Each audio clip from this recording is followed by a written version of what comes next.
Assalamualaikum warahmatullahi wabarakatuh. Apa kabar semuanya?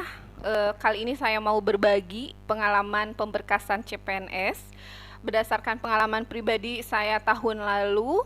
Kemudian saya juga punya pengalaman ada ijazah yang hilang. Bagaimana cara mengurusnya? Oke, nanti saya share. Sebelumnya jangan lupa like, share, komen, dan subscribe.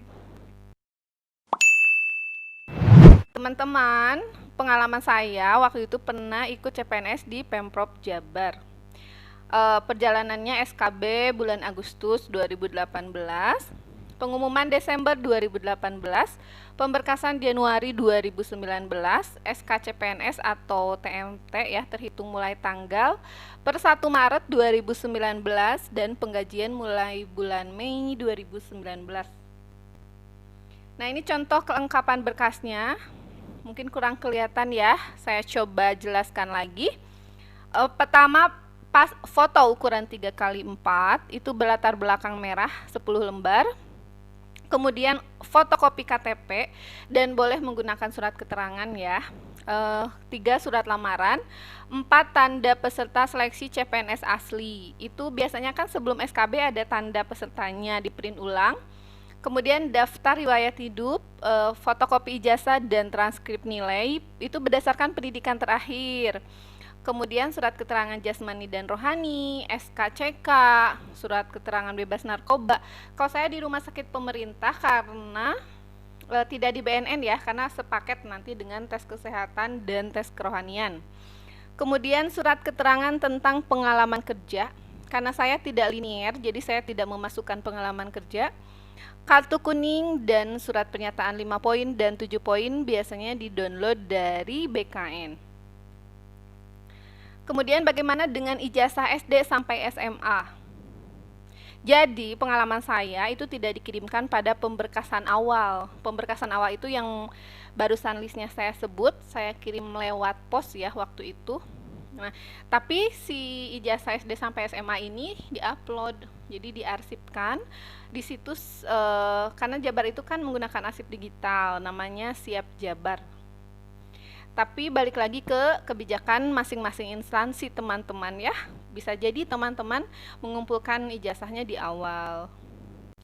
Jadi teman-teman, ijazah SMA saya hilang. Kemudian saya urus, diurusnya ke KCD ya, karena SMA. Kalau ijazah SD waktu itu yang harus dibetulkan adalah tempat lahir, karena masih ditulis nama kecamatan. Misalnya kecamatan saya Cikalongwetan, dan ada wacana kalau memang tempat lahir itu harus kota atau kabupaten, dan saya membetulkannya menjadi Bandung ya.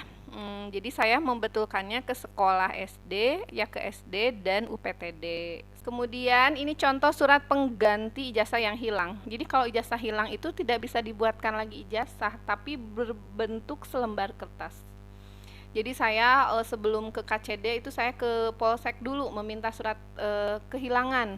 Nah, selanjutnya minta bantuan staf TU SMA untuk dibuatkan suratnya. Jadi ke KCD itu kita tinggal minta tanda tangan.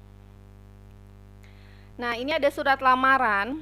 Ini agak dramatis karena saya kan harus mengulang berpuluh-puluh kali. Tidak boleh ada coretan, tidak boleh ada tipek. Ini ya khusus Pemprov Jabar. Saya kurang tahu kalau instansi lain ya, teman-teman. Kemudian ini kartu kuning atau kartu kerja atau kartu AK1. Membuatnya di Dinas Tenaga Kerja dan Transmigrasi atau Disnaker Trans, biasanya ada di komplek Pemda kota atau kabupaten, dan ini gratis teman-teman. Yang saya kasih ini contoh fotokopiannya karena yang asli diberikan. Kemudian surat pengantar untuk SKCK saya membuatnya di Polsek. Kebetulan posisinya memang Polsek itu biasanya di kecamatan ya. Nah, selanjutnya setelah membuat surat pengantar dari Polsek, saya menuju ke Polres, dan di tempat saya waktu itu di Cimahi ya. Buat apa gitu? Saya menulisnya buat persyaratan pemberkasan CPNS. Waktu itu memang tidak ada instruksi seharusnya bagaimana, tapi mungkin tiap instansi juga lagi-lagi punya peraturan tersendiri ya. Kalau saya menulisnya persyaratan pemberkasan CPNS begitu. Selanjutnya ada tes kerohanian atau tes kejiwaan. Jadi nama tesnya MMPI 2. Jadi ini untuk mengungkap gejala psikopatologi, misalnya tekanan, maaf apabila seseorang sedang mengalami tekanan dalam pekerjaannya gitu. Kemudian yang dinilai biasanya gejala depresi, kepercayaan terhadap orang lain, kecurigaan, dan sensitivitas ya, skizofrenia, hipokondriak, kecemasan, keraguan, dan pikiran obsesif. Ada juga sih beberapa item yang mengungkap apakah kita peminum atau perokok, misalnya gitu. Tesnya itu dalam satu buku dan soalnya lebih dari 500. Jadi kita harus benar-benar fit ya. Dan saya mengalami tes ini 2 kali. Pertama sebelum pemberkasan CPNS dan kedua pemberkasan PNS. Dan alhamdulillah itu semuanya lancar karena ada juga yang mengulang gitu. Jadi nanti teman-teman jawab aja seadanya, tidak terlalu ideal juga. Nah, ya. Kemudian surat keterangan tidak mengkonsumsi narkoba. Jadi tesnya tes urin. Jadi tipsnya sebelum tes banyak minum air putih. Jadi susu beruang recommended juga. Kalau urinnya penuh, kalau urinnya keruh nanti diwawancara, misalnya apakah mengkonsumsi vitamin atau obat herbal dan sebagainya.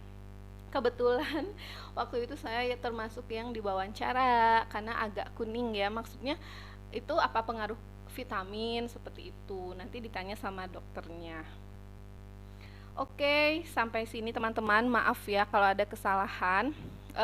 Jadi teman-teman yang perlu dipersiapkan sekarang, jadi teman-teman yang basic dulu deh, misalnya KTP, KK, ijazah, ada salah-salah enggak, kemudian disamakan nanti baik namanya, tanggal lahirnya, tempat lahirnya, seperti itu. Karena kan info resmi juga belum ada ya. Oke, mohon maaf apabila ada kesalahan.